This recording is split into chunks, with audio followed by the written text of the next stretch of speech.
사랑하는 자들아, 우리가 서로 사랑하자. 사랑은 하나님께 속한 것이니 사랑하는 자마다 하나님으로부터 나서 하나님을 알고, 사랑하지 아니하는 자는 하나님을 알지 못하나니 이는 하나님은 사랑이심이라. 안녕하세요. 오늘은 요한일서 4장 7절과 8절 말씀을 핵심만 빠르게 짚어보겠습니다. 이 두 구절은요, 기독교 신앙의 거의 핵심 DNA라고 할 수 있을 것 같아요. 왜냐하면 하나님의 본질이 뭔지, 또 우리는 어떻게 살아야 하는지를 정말 명확하게 보여주는 이정표 같거든요. 자, 핵심은 크게 세 가지인데요. 첫째, 하나님은 그냥 사랑이 많은 분이 아니라 하나님은 사랑 그 자체다라고 딱 정의를 내립니다. 이게 무슨 말이냐면 하나님의 모든 행동이나 계획의 근원이 바로 이 사랑이라는 거죠. 둘째, 그럼 우리가 하나님을 안다는 걸 뭘로 증명할 수 있을까요? 성경은 아주 명쾌한 답을 줘요. 바로 서로 사랑하는 행동입니다. 지식적으로 동의하는 게 아니라 이 사랑이라는 실천이 진짜 삶의 증거라는 거예요. 사랑하지 않으면 하나님을 알지 못한다고까지 단언하죠. 마지막으로 이 모든 사랑의 시작은 우리가 아니라는 점입니다. 우리가 먼저 하나님을 사랑해서가 아니라 하나님이 먼저 우리를 사랑하셔서 자신의 아들을 보내셨다는 게 핵심이에요. 그러니까 우리가 서로를 사랑해야 하는 이유는 바로 그 엄청난 사랑을 먼저 받은 사람들이기 때문이라는 겁니다.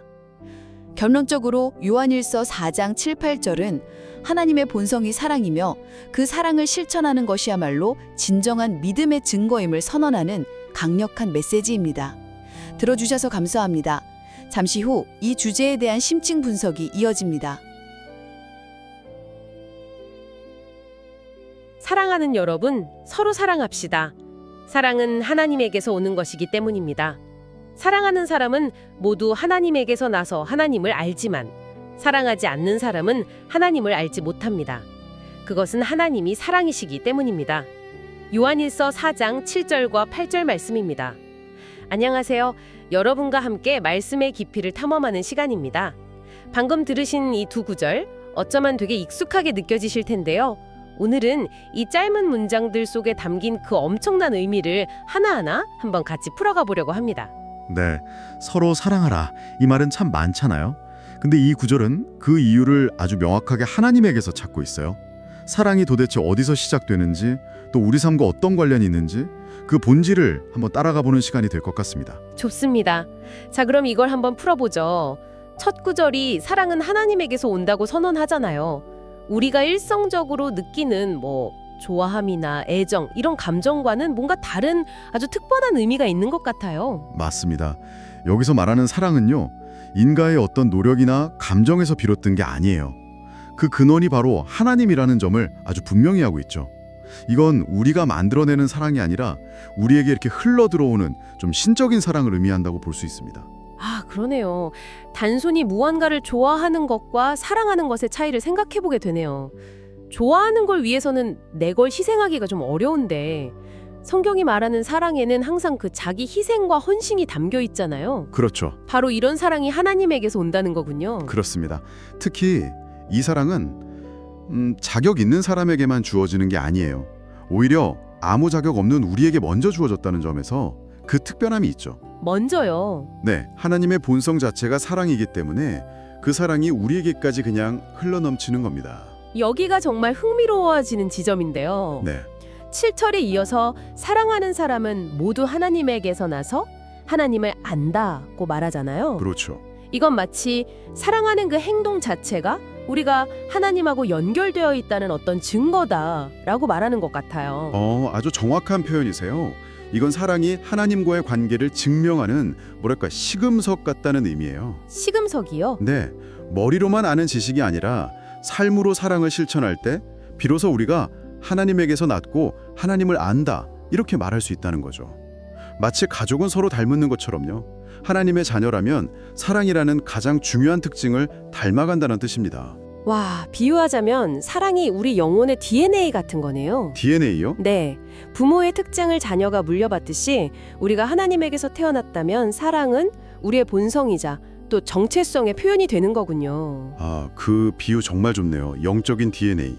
네, 그래서 서로 사랑하라는 명령이 어떤 무거운 짐이 아니라 너의 진짜 모습대로 살아라 하는 격려와 초대처럼 들릴 수도 있는 겁니다. 그런데 반대로 8절은 아주 단호하게 말해요.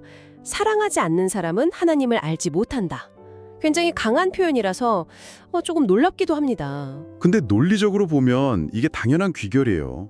하나님을 아는 증거가 사랑이라면 사랑의 부재는 하나님을 알지 못한다는 증거가 될 수밖에 없군요. 그렇죠. 물론 여기서 완벽한 사랑을 하라는 의미는 아닐 겁니다. 하지만 마음의 중심, 그 방향성이 중요한 거죠. 방향성이요? 네. 지속적으로 사랑하기를 거부하는 마음. 그 마음은 본질이 사랑이신 하나님을 진정으로 알지 못하는 상태에 있다는 걸 보여준다는 겁니다. 사실 이게 정말 현실적인 어려움인 것 같아요. 맞아요. 나한테 상처 준 사람, 생각만 해도 마음이 불편해지는 사람을 사랑하기란 진짜 어렵잖아요. 입으로는 하나님을 사랑한다고 말하면서 눈앞에 한 사람을 미워하는 우리의 모습을 정면으로 마주하게 하는 구절이죠. 바로 그 지점 때문에 이 말씀이 중요한 겁니다. 하나님을 아는 건 지적인 동의를 넘어서는 거거든요. 우리의 관계를 변화시키는 실제적인 경험이기 때문이죠. 그리고 그 변화는 우리가 다른 사람을 어떻게 대하는가, 특히 사랑하기 어려운 사람을 어떻게 대하는가에서 가장 선명하게 드러나는 법입니다. 그렇다면 이 모든 것은 무엇을 의미할까요? 결국 모든 논리는 마지막 이 한 문장, 하나님은 사랑이시기 때문입니다. 로 귀결되는 것 같아요. 네. 하나님이 사랑이 많다거나 사랑을 하신다. 이걸 넘어서 사랑이 그냥 그분의 존재 자체, 본질이라는 선언이잖아요. 네, 이것이 모든 것의 기초입니다. 하나님은 사랑이라는 속성을 가진 분이 아니라 그냥 존재 자체가 사랑이신 거죠. 와, 따라서 이 세상의 모든 진정한 사랑은 하나님의 성품을 잠시 엿보는 것과 같다고 할 수 있어요. 하나님과 연결된 삶은 필연적으로 사랑으로 특징 지어질 수밖에 없는 이유입니다. 이 사랑이 얼마나 엄청난 것인지를 보여주는 예가 바로 그 자기 아들을 내어준 사랑, 그 이야기죠. 맞습니다. 죄인을 살리기 위해 자기 외아들을 죽게 내어주는 사랑이 세상에 어디 있습니까? 라는 질문을 떠올려 보면 이 말이 그냥 단순한 개념이 아니라 얼마나 적극적이고 희생적인 행동인지를 실감하게 돼요. 그렇죠. 추상적인 사랑이 아니라 가장 귀한 것을 내어주는 구체적인 행동으로 증명된 사랑. 그것이 바로 이 요한일서가 말하는 하나님의 사랑, 그 핵심입니다. 오늘은 서로 사랑하라는 이 단순한 권면에서 시작해서 그 사랑의 근원이신 하나님의 본질까지 함께 여행해봤습니다. 사랑은 그저 착한 일이 아니라 하나님을 아는 증거이고 또 우리가 그분과 연결되어 있다는 가장 확실한 표현이라는 걸 다시금 깨닫게 되네요. 이 말씀은 우리에게 한 가지 중요한 질문을 남기는 것 같아요. 우리가 일상에서 특히 사랑하기 어려운 순간에 사랑을 선택할 때 바로 그 순간이야말로 하나님의 실제를 가장 생생하게 경험하고 또 세상에 증명하는 순간이 아닐까 하고 말이죠. 오늘 하루 이 질문을 마음에 품고 지내보시는 건 어떨까요? 오늘 저희와 함께한 이 시간이 여러분의 마음에 깊은 울림을 주었기를 바랍니다. 들어주셔서 감사합니다. 잠시 후 오늘 나눈 이야기에 대한 심층 토론이 이어집니다. 계속해서 함께해 주시기 바랍니다.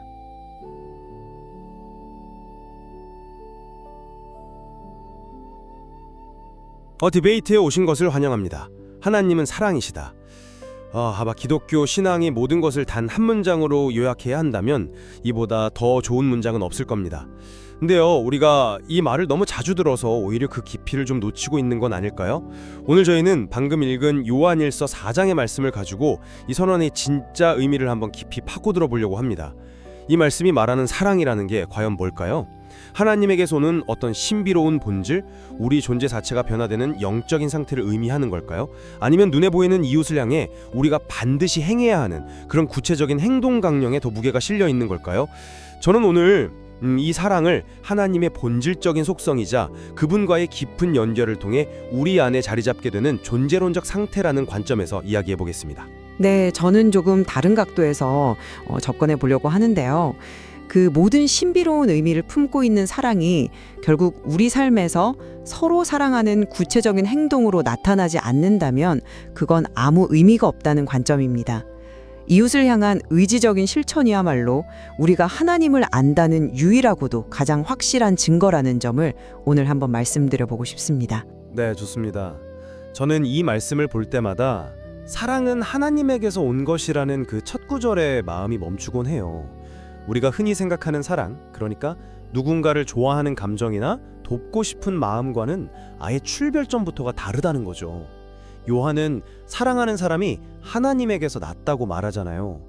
이게 마치 아기가 부모에게서 태어나야 생명을 얻는 것처럼 사랑이라는 것도 하나님이라는 그 근원으로부터 태어나야만 진짜 생명력을 갖는다. 뭐 이런 의미로 들리거든요.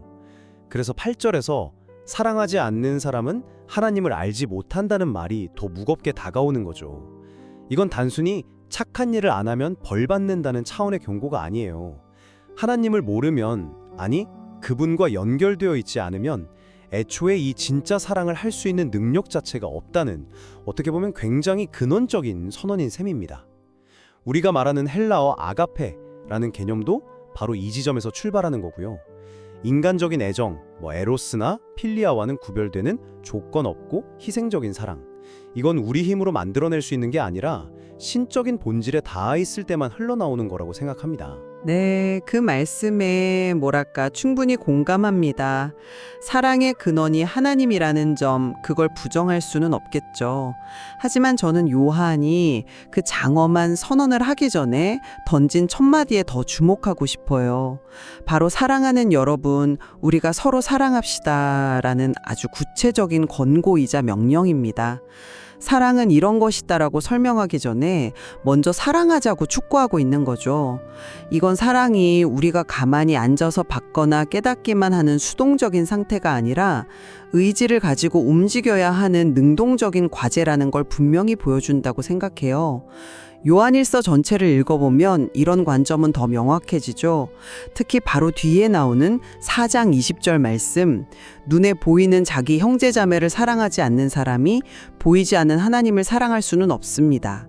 이보다 더 명쾌할 수가 있을까요? 하나님을 사랑한다는 고백의 진정성은 결국 우리 옆에 있는 사람을 어떻게 대하는가로 판가름 난다는 겁니다. 하나님의 사랑 자체도 그렇지 않았나요?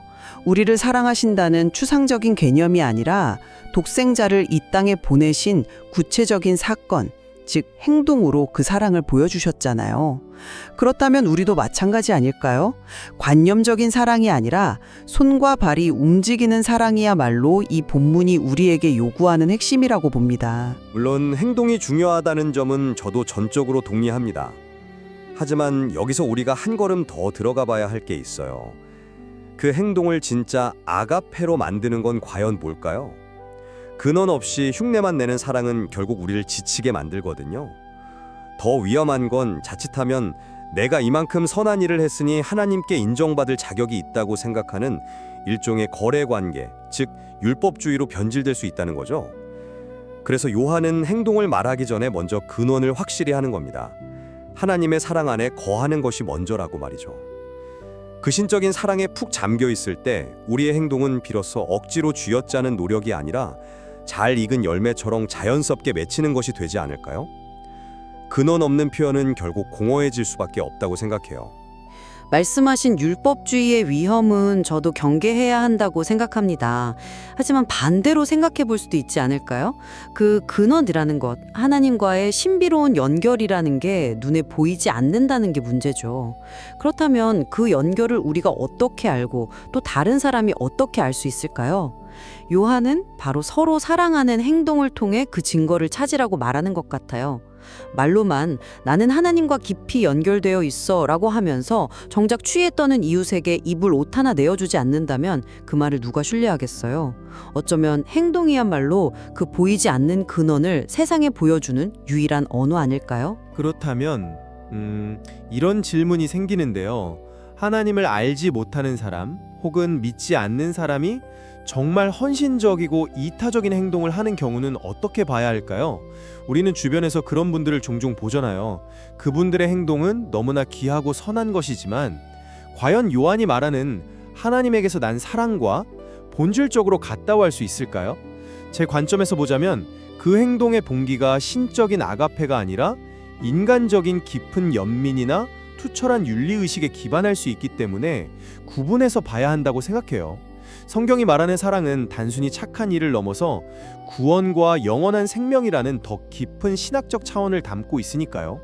모든 이타적 행위를 동일선상에 놓는 건 이 본문이 가진 신학적 깊이를 조금 얕게 만드는 것일 수 있습니다. 바로 그 구분이 제가 가장 조심스러워하는 지점입니다.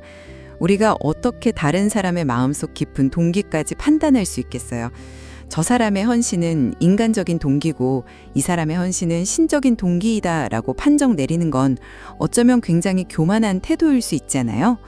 오히려 요한은 그런 교리적 잣대로 사랑의 범위를 제한하려고 말하기보다 사랑하지 않음의 상태 그 자체를 아주 강하게 경계하고 있어요. 저는 이럴 때 예수님의 비유를 떠올리게 돼요. 선한 사마리아인 이야기요. 제사장도 레위인도 그냥 지나쳤던 강도 만난 사람을 당시 유대인들이 경멸하던 사마리아인이 구해줬을 때 예수님은 그 사마리아인의 신학이나 믿음을 근원을 단 한마디로 묻지 않으셨어요. 그저 가서 너도 이와 같이 하라라고 하셨죠. 사랑은 그 사람의 신념 체계가 아니라 그의 행동으로 정의된다는 걸 보여주는 가장 강력한 예시라고 생각합니다. 아주 좋은 예를 들어주셨네요. 그런데 저는 바로 그 지점이 역설적으로 제가 말씀드린 근원의 중요성을 다시 한번 보여준다고 생각합니다. 한번 생각해보세요. 당시 사회 통념상 원수나 다름없던 사람을 아무 조건 없이 심지어 자기 돈을 써가며 돕는다는 것. 이건 평범한 인간의 윤리의식이나 연민만으로는 설명하기 어려운 행동이거든요. 이런 상식을 뛰어넘는 초월적인 사랑이야말로 인간 내부에서 만들어낸 것이 아닌 신적인 동기, 즉 하나님의 아가페라 아니고서는 나올 수 없는 행동 아닐까요? 그래서 서로 사랑하라는 명령이 1차적으로 믿음의 공동체 안에서 시작되는 거라고 봐요. 세상이 이해할 수 없는 이 놀라운 사랑을 먼저 우리 안에서 치열하게 경험하고 실천할 때 세상이 그걸 보고 저들이 믿는 신은 정말 다른가 보다. 저 사랑은 도대체 어디서 오는 걸까? 하고 질문하게 되는 거죠. 공동체 안에서의 사랑 실천, 물론 너무나 중요하죠. 그게 모든 사랑의 시작점이자 훈련장이라는 데는 저도 전적으로 동의합니다. 하지만 거기만 머물러선 안 된다고 생각해요. 하나님께서 특정 공동체만이 아니라 세상을 이처럼 사랑하셔서 아들을 주셨잖아요. 그 경계 없는 사랑을 받은 우리가 우리끼리만 사랑하고 우리 공동체 안에만 그 사랑을 가둬둔다면 그건 하나님의 사랑을 너무 축소하는 게 아닐까요? 선한 사마리아인의 비유도 결국 누가 내 이웃입니까? 라는 경계를 긋고 대상을 한정하려는 질문에 대한 답이었어요. 그런데 예수님의 대답은 네가 정해놓은 경계선 바로 밖의 사람, 네가 외면하고 싶어하는 바로 그 사람이 내 이웃이다였죠. 사랑은 본질적으로 우리가 세워놓은 모든 경계를 허물고 밖으로 흘러 넘쳐야 한다고 믿습니다. 솔직히 말씀드리면 그 경계를 넘는다는 게 참 어렵게 느껴질 때가 많습니다. 머리로는 월수까지 사랑해야 한다고 수없이 되뇌지만 막상 미운 사람을 보면 마음은 전혀 따라주지 않을 때가 있으니까요. 그래서 저는 더더욱 제 자신의 의지나 노력이 아니라 내 안에 계신 하나님의 사랑, 그 근원의 힘에 의지해야 한다는 생각을 하게 됩니다. 내 힘으로는 불가능하다는 걸 인정할 때 비로소 그분의 사랑이 나를 통해 일하기 시작하는 것 같아요. 저도 그 어려움에 깊이 공감합니다. 그래서 저는 오히려 더 행동에 집중하게 되는 것 같아요. 사랑이라는 뜨거운 감정이 느껴지지 않을 때조차 아주 작은 행동이라도 먼저 실천하려고 애쓰는 거죠. 예를 들어 도저히 용서가 안 되는 사람을 위해 억지로라도 기도를 시작해 본다거나 도움이 필요해 보이는 이웃에게 밥 한 끼 대접하는 작은 행동을 할 때 역설적으로 그 과정에서 제 안에 미움이 녹아내리고 사랑이 무엇인지 더 깊이 깨닫게 될 때가 많았거든요. 어쩌면 행동이 우리의 감정이나 이해를 이끌어내는 건지도 모르겠습니다. 오늘 이렇게 깊이 이야기를 나누다 보니 제가 근원을 강조하는 입장이 자칫 행동의 중요성을 소홀히 여기는 것처럼 들릴 수도 있었겠다는 생각이 드네요. 제가 정말 말씀드리고 싶었던 요점은 우리가 하는 모든 귀한 실천들이 한두 번으로 끝나지 않고 지치지 않으려면 그 동력을 계속 공급해주는 원천, 즉 하나님과의 깊은 연들이 반드시 필요하다는 것이었습니다. 저 역시 행동을 강조하다 보니 마치 인간의 노력과 의지만으로 사랑을 완성할 수 있는 것처럼 비췄을 수도 있겠네요. 제가 강조하고 싶었던 건 그토록 신비롭고 위대한 하나님의 사랑이 단지 우리 머릿속이나 마음속 관념에만 머무는 것이 아니라 우리의 구체적인 손과 발을 통해 세상에 드러나고 증명되어야 한다는 점이었습니다. 어쩌면 우리는 지금까지 근원이 먼저냐 실천이 먼저냐는 질문을 던졌지만 본문은 그 둘의 관계를 전혀 다르게 보여주는 것 같아요. 이건 뭐 닭이 먼저냐, 달걀이 먼저냐 하는 식의 문제가 아닌 거죠. 맞습니다. 오늘 대화를 하면서 문득 이런 생각이 들었어요. 혹시 서로 사랑하는 실천 자체가 하나님이라는 근원을 더 깊이 알아가는 과정은 아닐까요? 그러니까 사랑이 하나님을 아는 것의 결과물이기도 하지만 동시에 하나님을 더 깊게 알아가는 방법 그 자체일 수 있다는 거죠. 머리로만 아는 하나님이 아니라 이웃을 향한 구체적인 행동 속에서 비로소 그분의 사랑이 어떤 것인지 온몸으로 깨닫게 되는 그런 신비 말입니다. 아, 정말 중요한 칭찬이네요.